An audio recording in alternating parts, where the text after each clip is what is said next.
going to start my speech in 3, 2, 1. Ladies and gentlemen, we live in a world where school play a major part in children development, especially in emotional state and also in smartness itself. And many of these parents want their children to be best, especially enrolling in government state school, or we can call it a state school itself. But before we move on, I'm going to contextualize what we are going to do here.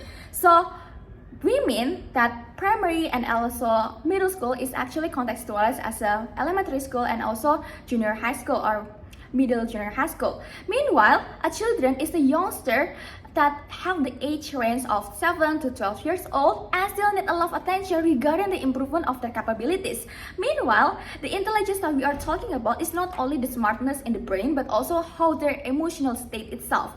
And moving on to status quo itself, in current world, especially Indonesia, primary school and also middle school, that is state school or even like government control, is based, the acceptance is based on the age and also the range of distance their home is, which means the older children or the oldest one are more prioritized to enter the state school itself.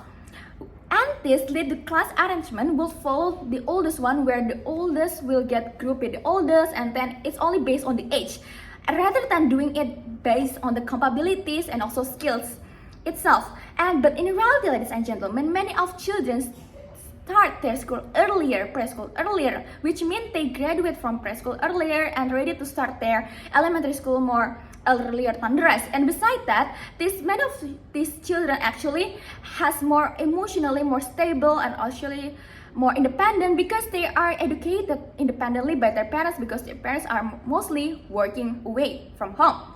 But the thing is that the problem is this, with this grouping based on age and also like this school enrollment that based on the age priorities, the only children with the age of above of 7 is the one who entered the most of the school enrollment, because we are basing them based on the age, which means leading the younger one actually, rather than entering the government control school, they only enter the private one. And besides that, the problem with this age group base is that this idea generalize the view that the same age children actually have the same competency and also intellectual.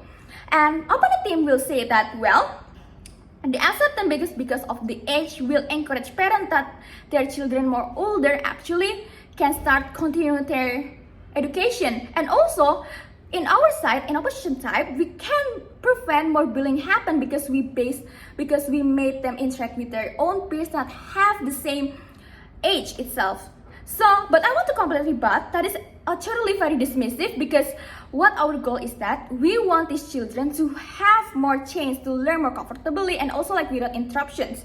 And also every children is a must for every children to learn for at least 9 years itself. And by you saying that we prioritize more children, especially the older one, to enroll to the school, is actually very dismissive, because you do not think about the younger children that enroll the last, that become the least prioritized. And besides that, in our side about bullying, it also can happen. So your argument, if you want to start that, is really inclusive, because in our side, because we base this grouping children because of their emotional state and also competency, we can also prevent bullying, because we know what kind of emotional state they are, and we can know how exactly we are going to handle all of these children itself.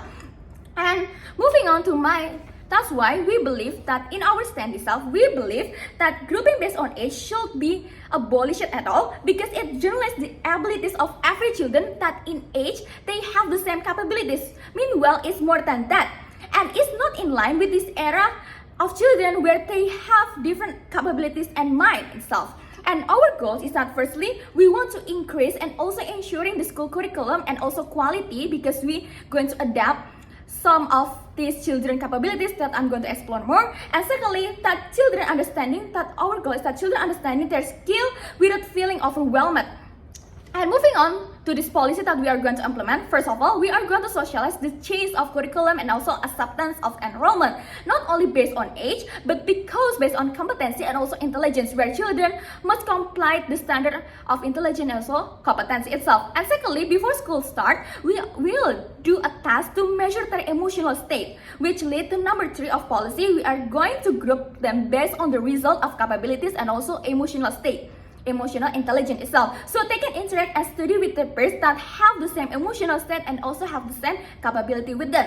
And fourthly, we are going to make a new curriculum that adjusts the children abilities, competency, and also emotional state and make them learn based on their own preference. So we do not force every learning to them like what you do to the age grouping base. And we have two burden in here to prove. First of all, why this is more better, and secondly, why even if in their group they're still older children, it's not going to harm the older children very badly. And moving on to my first argument to support our stance, in which that we believe that grouping by intelligence make them learn more easily. So, because in grouping based on age means that children will feel burdened because they think like they need to share the same level of capabilities and skills with their own peers, because this grouping only generalizes that every children in same age have the same capabilities. Meanwhile, it's more complex than that. You only simplify that every children have the same capabilities if you base on the age. Meanwhile, in our side itself, this can be prevented. Why? Because we make sure that every children have their own capabilities that can be shorted into different level, into different class and groups of peers that have the equal level of capabilities same with them. And we also generalize, we also make these children to be grouped based on their emotional state, so they are more prepared to face their own peers and they know exactly what they are going to face in the class itself. For example, because we base this on learning preference also, for example, children that prefer more active learning will have a peers that also like active learning, so both of them can feel comfortable in their own class and also group itself. And this will create an environment that makes children more comfortable in learning and will have more deep understanding about their skills and capabilities more because they feel comfortable regarding their environment in. And because we also, as a government itself, we accommodate their learning state and also emotional state.